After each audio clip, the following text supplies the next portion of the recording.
Welcome back to the nest. Today I am excited to work on, and I invite you to work with me on tags for a pocket page that I'm working on for a junk journal. And what I love about this is it's all vintage. So what I'm using as a base for my vintage tags is 49 and Market's toddler time tags. Got some really fun images. First thing I did was obviously I made the insert for my album, and I wanted to make pockets. I just make triangles, make a bigger one and a smaller one, and now I've got multiple pockets. This will go in the back,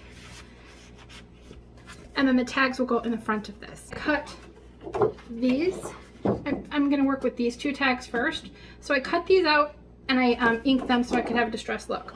Other supplies that I have are vintage laces, and I have some really fun images from old vintage golden books. What I did was I first put down my tan lace, and then when you flip it, I put down this green lace, and then what's nice is it gives it a double effect, so they're cute either way you look at it.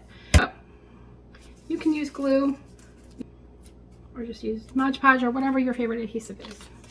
I just tore this piece of paper. I want it to fit this tag.